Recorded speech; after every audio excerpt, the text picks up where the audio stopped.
We're so glad you're with us. Jerry Usher, Debbie Georgiani, live from the studios of the Station of the Cross.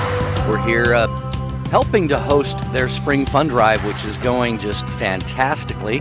And we thank all of the donors, not only here, but around the country, around the world. Again, be sure and support your local Catholic radio station. This is Take Two with Jerry and Debbie.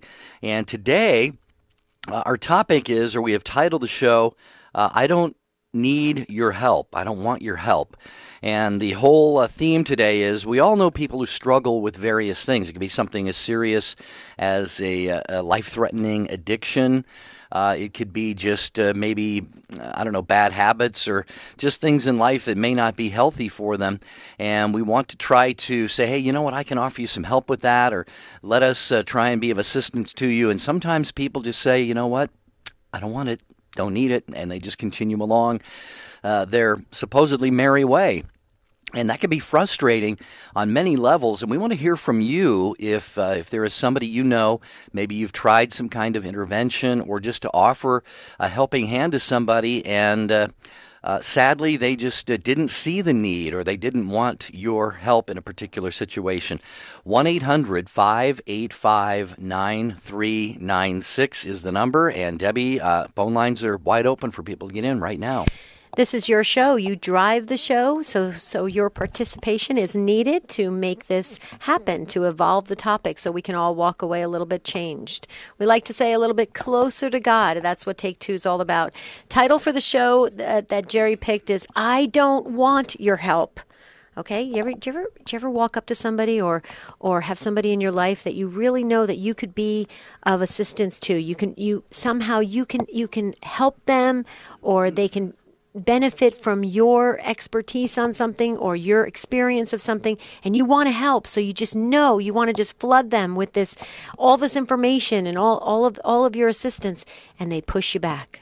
They say, no, get away from me. I don't need your help. I've got this covered. And you know they don't have it covered. It's a delicate balance, when to offer help, when to not offer help. When you get rejected, do you step back? Do you just say, okay, I'll pray for you? Maybe you don't say I'll pray for you, because that's going to make them feel even worse. Who knows? Let's talk about it, because we all know people in our lives that we see them, we love them, we care about them, and we know we can help them. But when's the right time?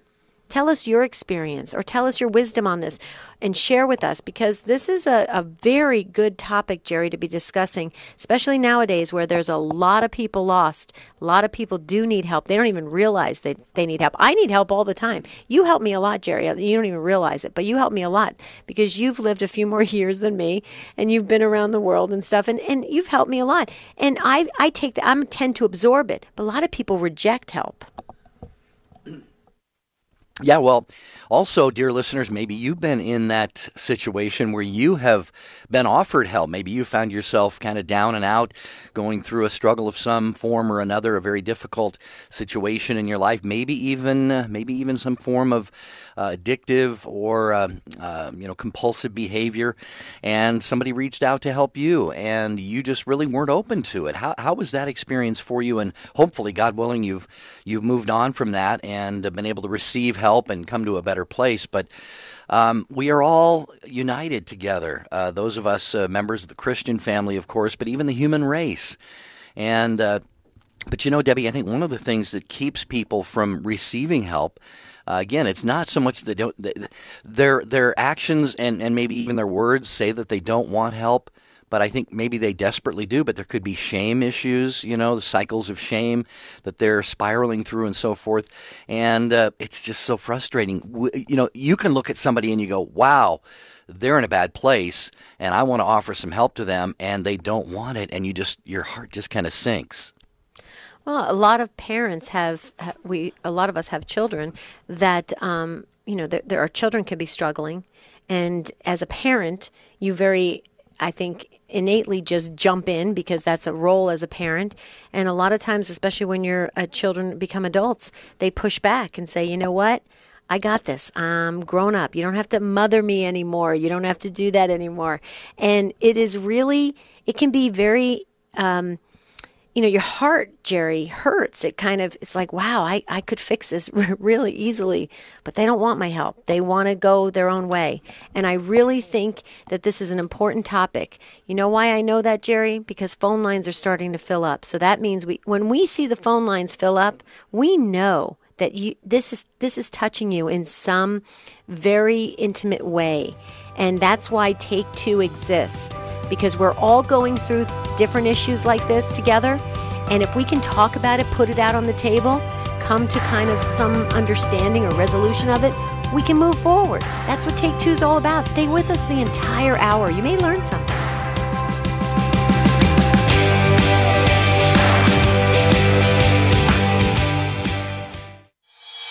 The wisdom of Mother Angelica. We used to be in a peanut business, the sisters and I. This is in the 60s. And we did very well. We had machines that bagged and put the peanuts in. And we had big orders. And one was from Daytona Racetrack. And so we did that a couple of years. And so the concessionaire was changed. So the new concessionaire comes to me and he says, you make great peanut. It'll cost you a little advertising fee. I said, you mean kickback? I don't care what you call it, but that's what it is, kickback. I said, I don't pay kickback. He said, well, then you'll lose our business. I said, sweetheart, if I'm going to hell, it's not going to be on a peanut.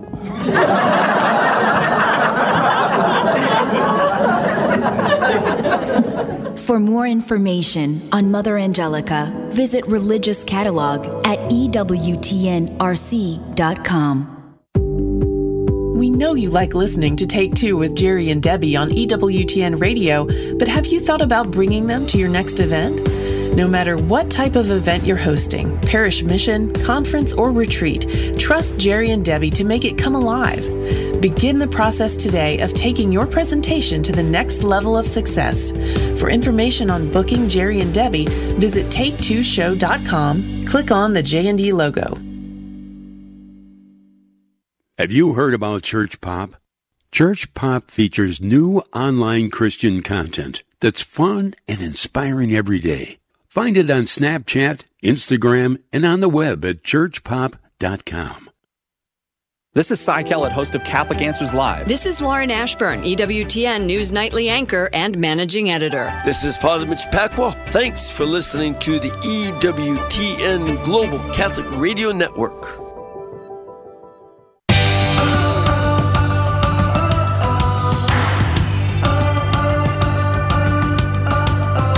Take Two with Jerry and Debbie on EWTN Radio. Thank you, affiliates. Thank you, all the stations and networks that carry our program and other EWTN radio shows. Today, the topic, I don't want your help. I don't need your help. I can handle this. You see people, you see someone, maybe a child, a spouse, maybe even a parent, a friend, maybe even a stranger that you want to offer whatever gentle help that you can, given that you perceive a situation to be very unfortunate, and sometimes just because of pride or shame or whatever, guilt, some people just simply push you away and say, I don't want your help, and that can be very heartbreaking sometimes. So we have one phone line open at 800-585-9396, and you could also text the letters EWTN to 55000 and get on the program and share your first name and your comments. So, Debbie, we got nearly full phone lines. First one up is Andrew. Way to get in so quickly, Andrew, in Sioux Falls, South Dakota, listening on the Lamb Radio. Hi, Andrew. Welcome to Take Two. Hi, Andrew. Hi. Can you hear me all right? Oh, absolutely. Yes. So tell us your experience of this. Oh, well, I'm dating this amazing woman. But for whatever reason, she has always really struggled with confronting her problems and issues head on. So she's just kind of caves in on herself and in her own words, just kind of runs away. And so she's an actress, so she's really good at keeping all that stuff under her skin. So it's just really, really difficult to tackle any problems with that, and so she keeps it to herself until it explodes and then runs away emotionally and just walls herself off and wants a break, and any attempts I have to speak truth into any of that just really pushes her away further. So it's just very difficult. Right. Andrew, okay, so couple things. You started off the beginning of the call by saying I'm dating this amazing woman. Do you see a future as a potential wife, or are you going, or is that the route that you're taking? Yeah, I really do. She's incredible. She just has this difficulty with dealing with these things, and okay. I'm not quite sure how to confront that. Right. Okay, well, here's the thing. First of all, I am not a licensed counselor or anything of that nature, and either is Jerry. But here's the thing. I am a parent, and I have been married, and I have seen relationships, and I've also I've done spiritual direction for many years, also worked with engaged couples and folks going through annulments and stuff like that. Okay, so having said that, I just want to say from my heart to yours, Andrew, there's no accident that you're calling in and expressing this. I would very much encourage you guys to get into some kind of counseling or some kind of spiritual direction with, if she's a practicing Catholic or a Christian, some kind of spiritual direction. You got to get this situation managed or manageable before you walk down that aisle. I feel it so strongly, Andrew, because I will tell you just from experience and from all my other friends that have been married, when you have these red flags, if you will, even though the person's great in 90% of the other ways, but when you have these red flags, they tend to get worse in the relationship, not better. So if somehow you think marriage is going to fix it just by the sake of marriage, that's not necessarily true. These are situations of woundedness and different things that she is carrying, and she will carry them right into the marriage. It's a natural thing to do. So I'm sure you know that already, but when you say I don't know how to confront her on this, what I would do is enter into it together, because when you get married, you guys are carrying the cross together, and so I would enter into a counseling ahead of time together, because it's going to end up becoming both your issues. Jerry, I don't know if what I'm saying is, but I want you to comment on that. Actually, I'd love to hear what Andrew has to say first. I thought that was very, very well said, Debbie. Andrew, your thoughts on that? Yeah, I totally understand. I've known for a while here that she definitely needs spiritual direction. She's a practicing Catholic, and I already have my own spiritual director. I've passed on a wonderful woman spiritual director to her to help her out with that. I don't know if she's taking it. Technically, right now we're on a break. I'm doing my best to give her that space. I don't know how comfortable I am with that, just because I don't think problems get solved by doing it alone. So, right. Yeah, I don't know how it's going to come out at the other end, but definitely needs to be confronted. Yeah, and Andrew, the good news is there is healing. There is hope. No, we've all been hurt. You know, maybe you've heard me say on this show, or Debbie quote me as saying, I love the wreckage that is me. You know, every one of us is sort of, in a certain sense, this lovable pile of wreckage. You know, we have a human nature, original sin, concupiscence. We've made bad choices. We've suffered wounds and so forth. But God's grace is bigger and better than all of that. And so I would just say, if you're very, very gentle with her and say, you know, honey, it looks like we may be headed toward marriage, and you know, both of us probably have some things that, you know, we could work on to just really make sure that this marriage is as happy and holy and healthy as it can be. And as Debbie said, and I echo it, you know, maybe seek some professional help. And you know, if God is calling you to this sacrament, Andrew, He is going to take care of these issues if you give Him the opportunity. Yeah, I think it's, at this point, I think she needs to decide what she wants, and I think really go from there. But right. I'm hopeful.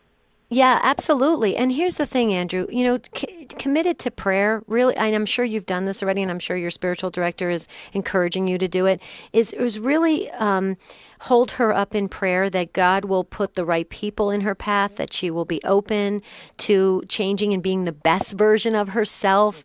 I mean, we all, when I say changing, a person's authentic personality is there. But what I mean by that is God expects us to try to rise to the best level we can possibly be at. And the only way we can do that is if we're open to the help that is put in front of us.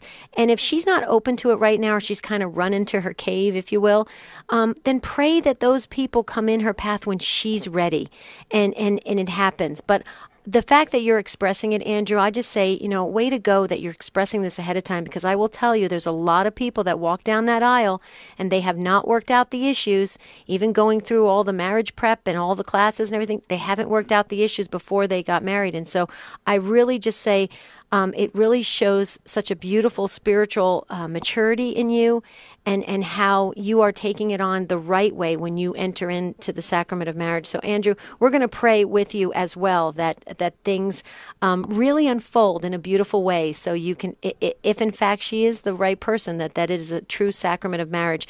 Andrew, keep us posted, and we really are praying for you, and thank you for calling. We appreciate it. All right, yeah. Andrew, thank you very much. Our prayers indeed, for sure. 800-585-9396. Do you know somebody who looks like they could use some help? I mean, this isn't judgmentalism. This is just looking at someone who objectively is in a bad place in life, and sometimes you want to gently offer whatever help you can. It could be advice. It could be financial help. It could be suggesting that they go maybe get some professional help somewhere, and maybe they just push back and say, I don't want it. I don't need it. Thank you anyway. 1-800-585-9396.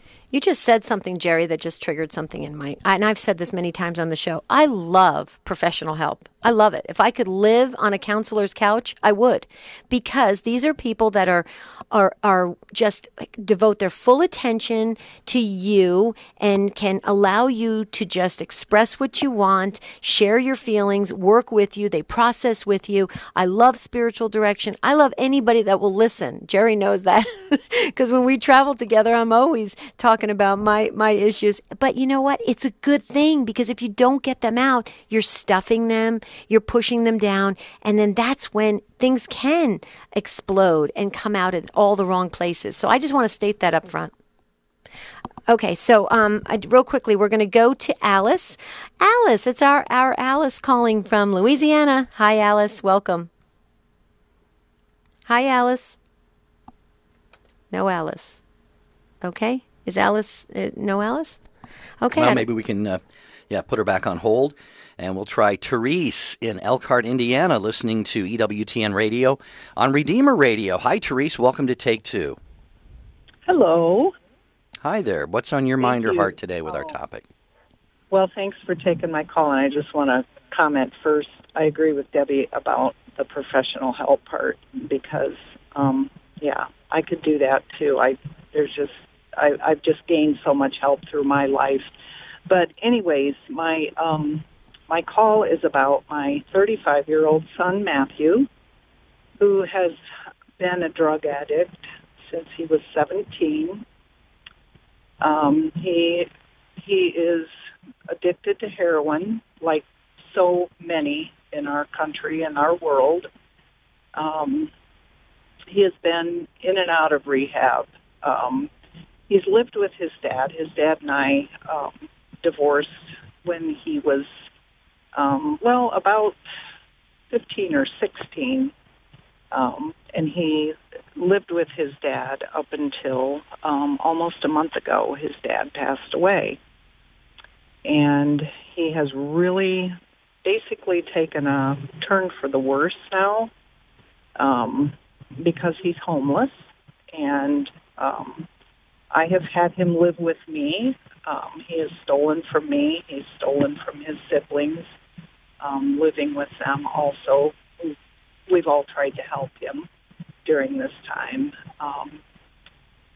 So I have suggested rehabs. We have one brand new to our town here, and his excuse was, I need to leave this area. I think I just need to get out. So I actually found resources in every other state in the country for him to go to.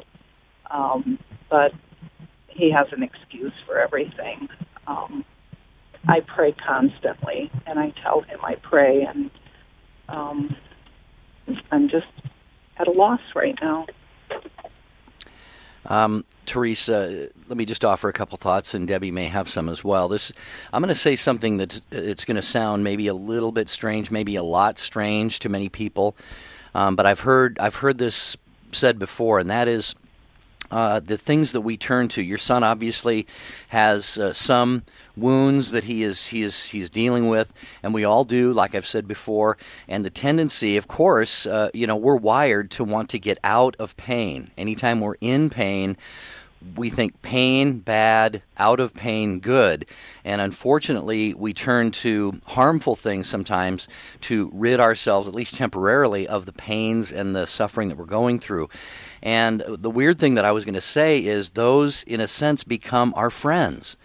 Okay? We tend to look at your son maybe looking at heroin as maybe his best friend right now, because that is the friend, quote unquote, that helps him escape the pain and really get out of the reality of whatever his situation is right now.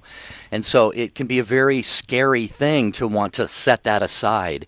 There is fear. There is fear in also, Debbie, as you know, in confronting our wounds. I remember some friends tried to help me many years ago. I was still dealing with the pain of various things. My parents' divorce, and my father actually abandoned us and so forth. And they were trying to tell me how they could help, and they wanted to pray with me and say what they really thought God willed for me. And I remember they told me this. I don't remember saying it, but I actually said, I don't care what God wants.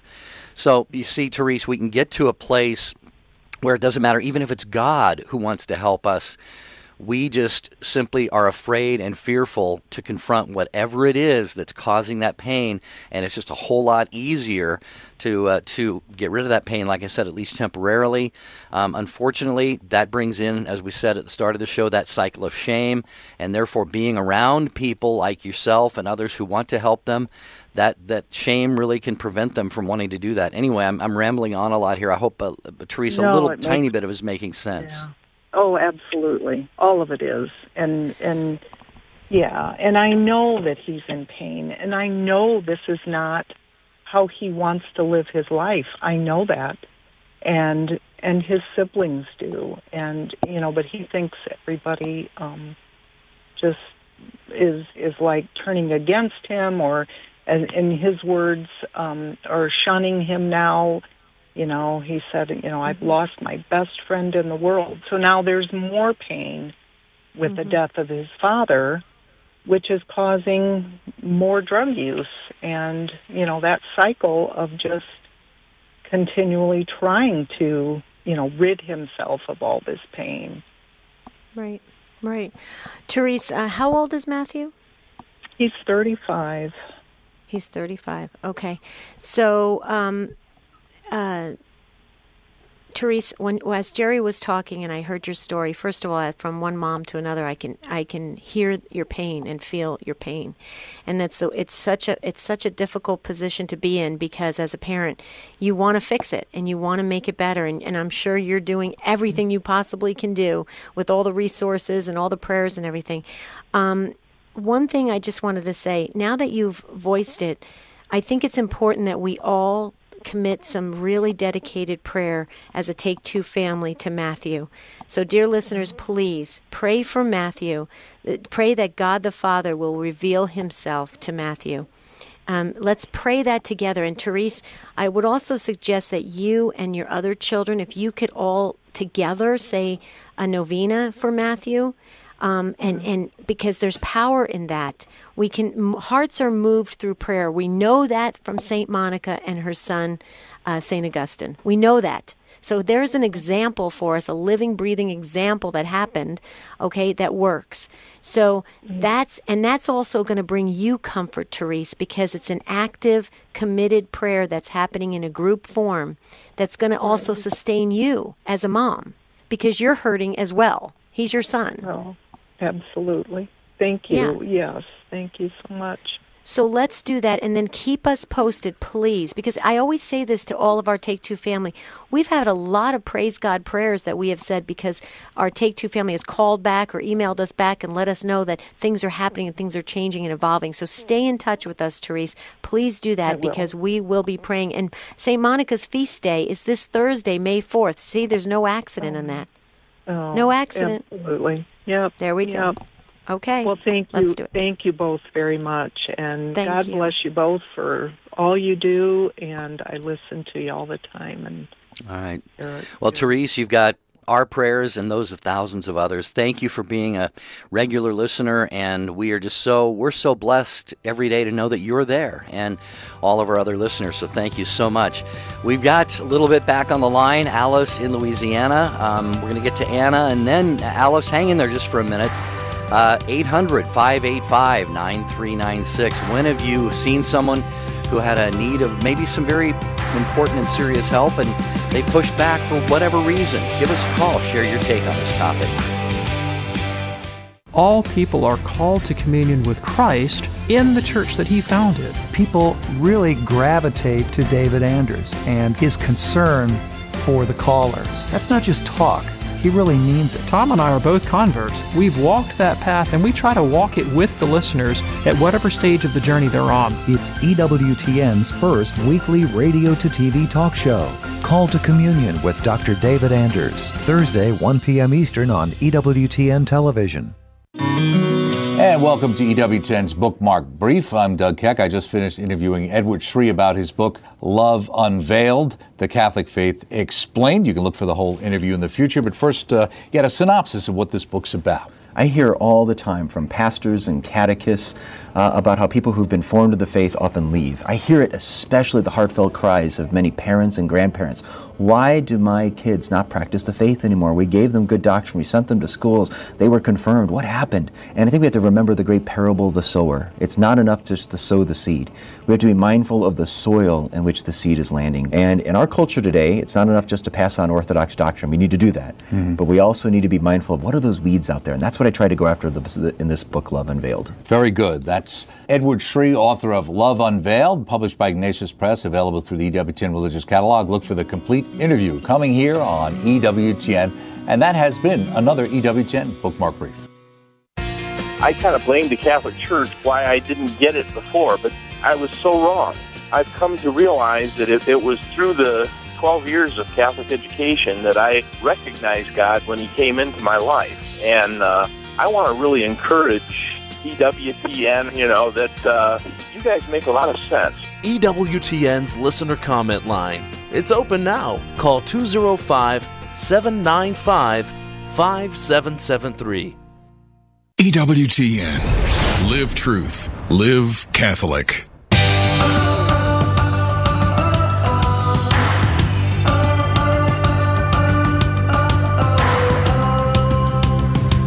Great to have you with us on Take Two with Jerry and Debbie.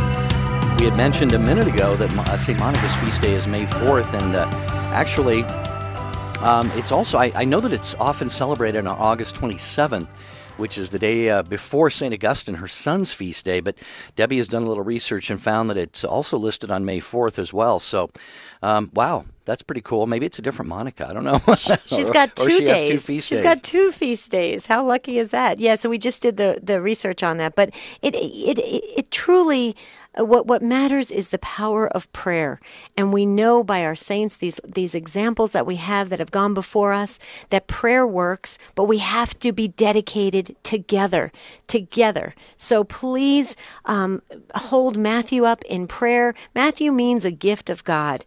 And that's the beautiful name, Matthew. And let's remember him and his entire family and his dad that passed away. Let's hold them up in prayer and let the right people come in Matthew's path so that he can be the best version of himself. He's young. He's 35 years old. He's got his whole life in front of him. So we want, as Matthew Kelly says, we want everybody to rise up to be the best version of themselves. So, wow, power of prayer, it works. Anna, you're going to have to tell us which way to pronounce it in Toronto, Canada, listening on Sirius XM 130. You're up next. How are you? Is it Anna or Anna?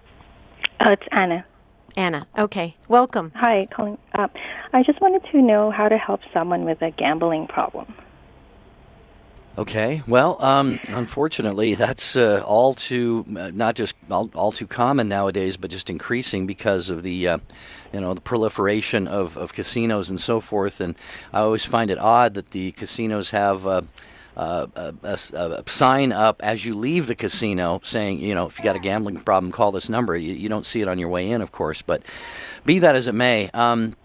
You know what, Anna? This is, as I was talking about with Therese a few minutes ago, our last caller, I think that gambling can be, for some people, just like heroin is for her son Matthew. And what I mean by that is it's a diversion, it's a distraction. It takes people out of reality. It's like video games can be that for some people, young people in particular. Just about anything that kind of takes us out of whatever situation we're in that we're not comfortable with. If there's pain, if there's wounds, what have you, then if we're not sitting with ourselves or being still or being quiet, and just being with who we are and who God made us to be, then that sometimes can take us out of that. And gambling, Debbie, is just, I think it's another way to do that. Unfortunately, it's become a very expensive way to do that. You and I have a mutual friend who her husband had a gambling addiction and ended up embezzling about $100,000 from his employer, spent time in prison. So this could be very, very serious. But Debbie, I think it really is on the level of these other addictions that we've talked about, and the causes, many of them are the same.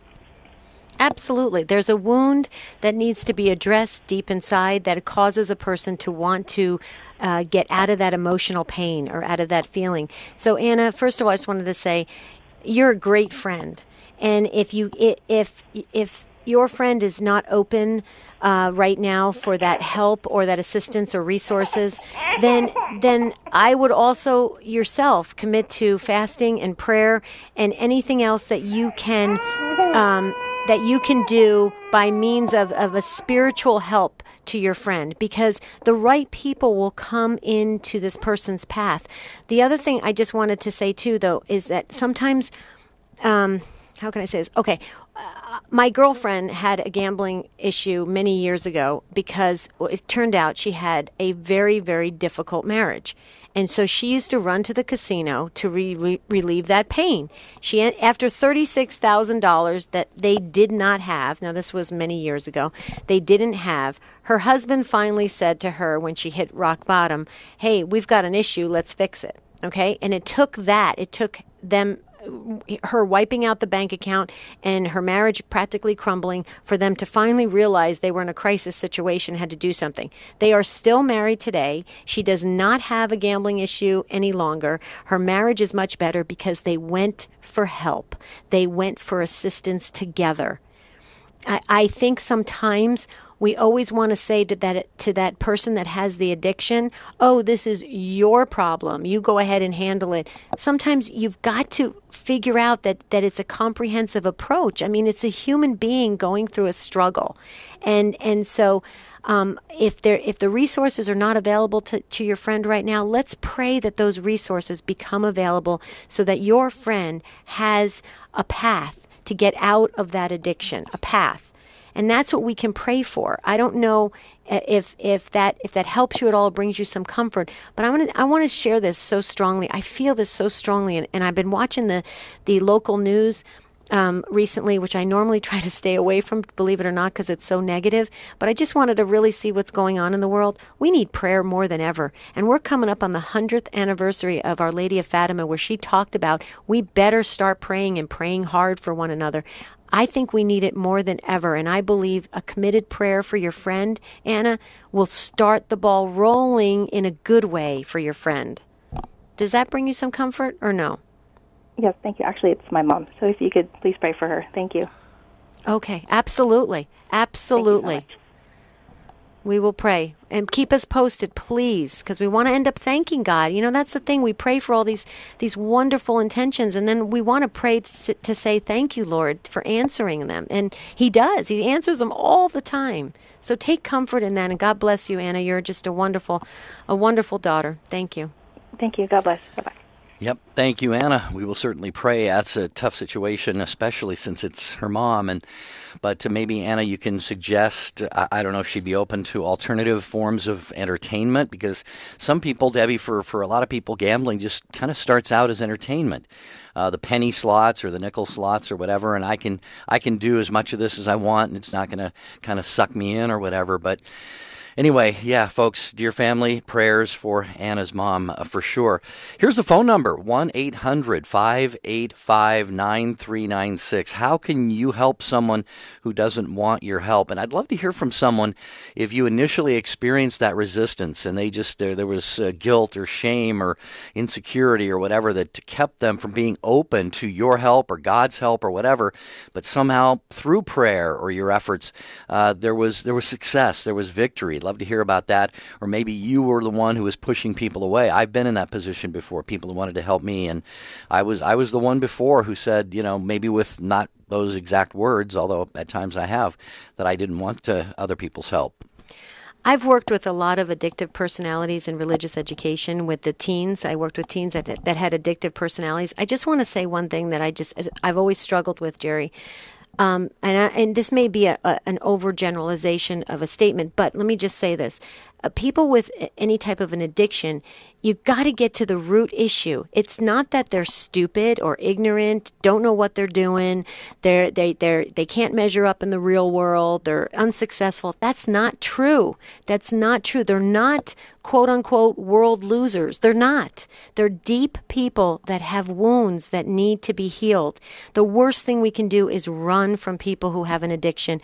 We need to do what we can within reason. We can't, jeopardize our own situations, but we really do need to run towards people with that, because those are very deep people. And I believe when you get to the heart of it and you really connect to that soul that is hurting there, that is where Christ wants us to be. Christ wants us to be in connection with that soul.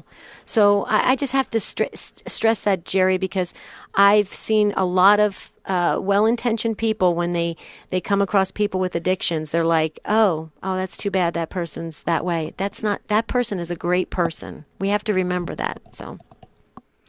Yeah, absolutely. Even in our own discomfort, sometimes we have to just first and foremost accept that person right where they are and show them the love and dignity that is theirs intrinsically, given first by God. And then when we can affirm them and try to show them they are loved and valued, then that's really hopefully the first step in unlocking the path to freedom for them. Okay, 800-585-9396.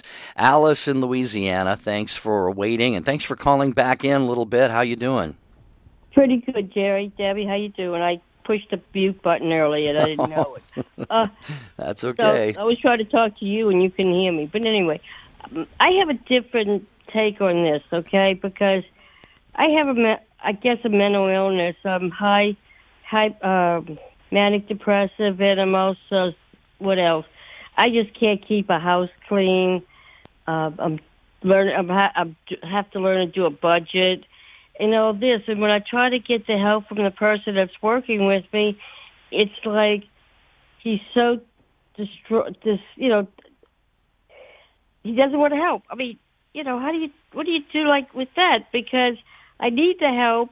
I'm trying to do what he wants, and yet we're going tooth and nail against each other, and I don't know how to handle it. Wow, Alice, I'm sorry to hear that. So you just so that we're clear, you're referring to yourself. You're the one who needs a little bit of help. Okay. Wow. Well, you know what? If one person isn't in a position to be that help or support to you, or doesn't maybe have the means, the wherewithal, the knowledge or experience or whatever, maybe somebody else can. Do you have other? I wanted him to go talk to my psychiatrist and psychologist, and he said, "No, I'm not doing that, Mom. I know what your problems are." So I don't know how to handle that right now, and I'm just hanging in by a thread right now because the anxiety is getting really high, and I'm sure other people are dealing with this too, because some people don't know. Some people just don't know how to handle stress. I guess it's stress. Right. Right.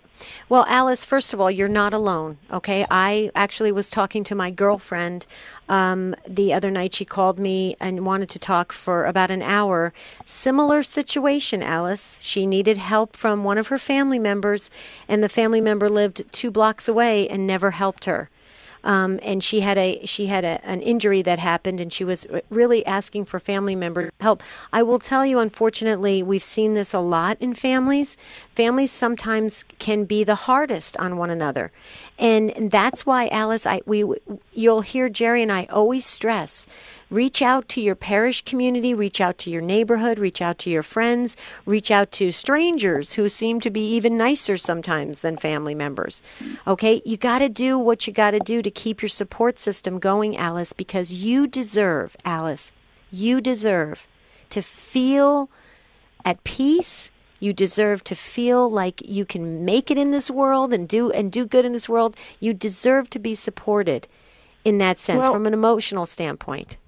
At this point, this person is helping a lot. I mean, he took over something that I don't think anybody else could, and he's a mind, and he's doing it. But it's just that we can't just negotiate on anything. It's got to be, Mom, it's got to be this way. Mom, it's got to be this way, and it's never. They grew up with me being mentally ill, and I think at this point, pretty much all 3 of them are saying, the house is a mess again. Well, I tried to get people to come in and clean it. I wanted people to come in and clean it. We've cleaned it twice, Mom. You cleaned out the house twice. You've got to do, you got to do it on your own. You can't afford it anymore. Well, okay, but, why can't you, my question is, why can't you all come to help? And I'm sure people are feeling like this a lot. Because it doesn't do any good for the people, somebody to come in and clean it, because it's just going to be a mess again. I can't seem to keep it clean. That didn't mean to get off on a tangent. I'm sorry. I just wanted to make that comment that, people with mental illnesses, whatever kind of mental illnesses, like she was talking about Matthew earlier with the drug problem. It's, you don't know how to deal with the feelings. If that makes any sense. Yeah, and Alice, one thing that hopefully this will give you a little bit of peace of mind. Debbie and I were having this conversation, I think, earlier today. Sometimes when people are in a situation like yours, you're a little bit older, you have kids, they're adult kids, sometimes we can disrespect parents and other elderly people because, we think, well, we know what's best for them, and, we want to try and suggest things and say, here, Mom, here's how things are going to be, Dad, here's how things are going to be, or what have you, without really, people like yourself, Alice, you want to be in a secure place, have that peace of mind, and know that you're still able to contribute, still able to think clearly, still able to have things the way you want them to be. So, I don't know, Debbie, does any of that make any sense? Oh, absolutely. Absolutely. That hits home, Jerry. Absolutely. Alice, here's the thing. I want to just share with you something that I share with my mom all the time. Take baby steps in the sense of one day at a time. I tell my mom all the time, Mom, just stay in the moment, enjoy the moment, don't think in the past, try not to think in the future, just stay in the moment. And it seems to bring her peace. And I know, Alice, you have such a joyful spirit. When you call in, you totally make our day, you make our show. And it's just wonderful to hear it from you. And I want you to constantly hold on to that. So that's going to be my prayer for you today, Alice. Just wanted you to know that. And have a beautiful, beautiful rest of your day. Thanks, Alice, for the call. You have all of our prayers. More of your calls here in just a second. I just want to say this is really coming up near the end of an offer from EWTN that if you haven't taken advantage of yet, you really want to. Mother Angelica's book, Mother Angelica's Answers, Not Promises, that has been bundled together with a beautiful, beautiful 4-inch statue of the Divine Child, El Divino Niño. And you're going to save 20% off when you purchase those two together at EWTNRC.com. Just type BUN, short for bundle, BUN in the search bar, and you'll find that offer along with several other EWTN favorite bundles at EWTNRC.com. Okay, Carl, you're up next in upstate New York, listening on the iHeart Radio app. Hi, Carl. Welcome to Take Two. Hi, thanks so much for taking my call. I appreciate it. Thank you for calling. We appreciate it. So go ahead. So tell us your experience or your wisdom on this. Sure. Well, I don't know how much wisdom it is. I thought that I could add to the conversation because your topic describes me when I was young. I'm a 34-year-old guy, and when I was young, I was 16 years old, and I was very healthy. I was very athletic, and I had absolutely no need for religion. But my grandmother, who was a very good Catholic, who, I'd leave the house in the morning, she'd be saying the rosary, and when I'd come home from school, she'd be saying the rosary still. She would come into my bedroom and she'd leave me prayer cards. She would constantly ask me, well, why don't you say a prayer? Why don't you offer it up to Christ? And I never understood that. And I actually, to my shame, I got very upset with her. I said, Grandma, I don't need to pray. Who is this St. Michael that you're leaving on my dresser? I have no need for this. And she didn't say anything. She said, okay, all right. And she just kept trying every single day. And I was sometimes downright mean about it. But a few years later, and she never stopped, a few years later, I was young, still healthy, and I had a bad accident. And that's when I started to understand something. That's when I learned something very important. And my grandmother took care of me during that time. And I learned that the cross is very hard to bear. But that's what we're called to bear. That's what my grandmother did every single day. Even though I mocked her, even though I said I had no need for it, and even though the prayers didn't come when she wanted them to come. I learned and understood what taking up the cross every day was about. And after many years, I had a conversion back to the faith. And, I got married, and it was almost the same relationship between my wife and I. She was a Catholic, but she hadn't practiced for many years. And I started to do the same thing to her. I started to leave prayer cards and pray for her and approach her. And she would sometimes do the same thing to me. She would mock Catholicism. She would mock religion. She'd say, I don't really need this. I don't need this. But I remembered the importance of the cross, and a very good priest told me that you don't have to be martyred in the sense that the saints were martyred. You can wake up every day and be a martyr to some extent or another. And after I understood that, and I did the same thing that my grandmother did, my wife and I say the rosary every day together now, and our kids do as well. And I hope that can add to the conversation here.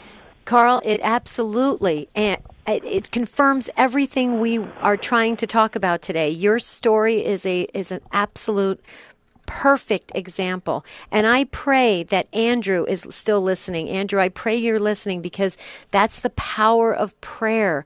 And I pray that Therese is listening for her son Matthew. The power of prayer. The world is going to tell us, Carl, that prayer means nothing. You just throw it out there, and who knows if it's gonna land and if it's gonna help. But look, Carl, your example, your life story, because your grandmother was committed to prayer, even though, like you said, you resisted it, you mocked her, you made fun of it.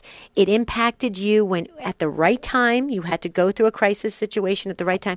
Now it has impacted your marriage and your family in a positive way, because now you are practicing that.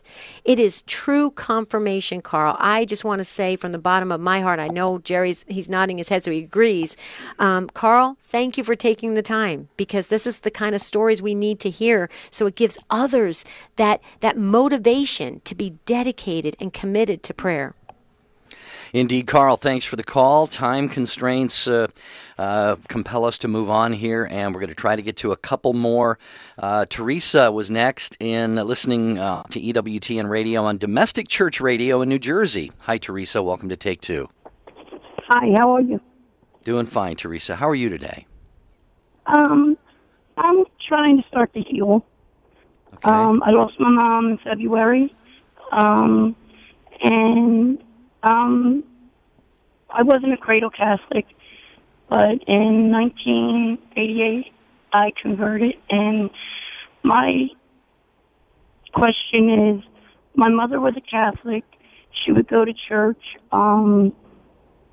She never took us to church, but after my father passed away in 84, she started back to church, and then she left, and then she went back for a little bit.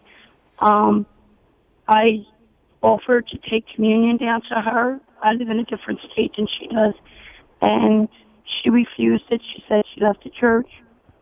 But my question is, without Mom having her last rites and receiving communion, will she ever make it to heaven? All right, Teresa. Well, first of all, we're glad that you, as you said, you're on your way to healing. We will pray for that, for whatever your needs happen to be in that area. With regard to the eternal fate of your mother, I think, one thing to remember is we are all interconnected in Christ. Jesus talks in the Bible about, he says, I am the vine and you are the branches. Now, your mother may have at one point discontinued her practice of the faith, and it's very, it's a difficult thing what she did in rejecting your offer of the Eucharist at the end of her life. However, you're grafted onto the vine that is Jesus yourself, and your mother, like we said, she was. And so through prayer, Teresa, you can do a lot of things. Keep in mind that God can answer your prayers now, going back to before your mother died, if that is His will. So I would just pray to God and just say, Father, you want my mother to be in heaven with you way, way more than I do. So please, Father, at some point before she died, I just pray that in her heart she made peace with you, and God is able to do that because He stands outside of time and space, Teresa. So we can pray for someone who died 1,000 years ago. We can pray for someone who's not even born yet, who is going to maybe die 1,000 years from now. Debbie, I don't know if you have anything to add, but Teresa, I just really want your heart to be at ease about this. Jerry, you said it perfectly. Yeah. And Teresa, I hope that brings you some comfort and peace, because, I mean, what a beautiful daughter you are. Can you impart your mom's name? Because let's get the whole Take Two family to pray. And we should all be praying for our loved ones that have passed. It's kind of sometimes forgotten, and we shouldn't do that. We should pray for the souls in purgatory. We should pray for those who have passed. Can you impart your mom's first name? Mildred. Mildred. Okay, so now we're all praying for the repose of the soul of Mildred, your beautiful mother. And Teresa, I pray that brings you comfort, what Jerry said, because it's so true. Our Lord is filled with abundant mercy and love. And, we cannot even predict what happens after a person passes. All we know of is God's love and mercy. And we have to focus on that and trust that God takes care of everything. All right, Teresa, thank you. And Mary and Diana and the others, I'm just so sorry we run out of time. Maybe one of these days we'll have 5 or 6 hours of Take Two with Jerry and Debbie. Tomorrow on the program, is there something you are really, really good at? Maybe you're not a teacher in a formal sense, but do you have an area of expertise that you could teach to others if you had the opportunity? That's tomorrow. I could teach that on Take Two with Jerry and Debbie. I have a few things I could teach. I really do. I'm excited. But until then, dear listeners, have a beautiful and blessed day. We'll see you real soon.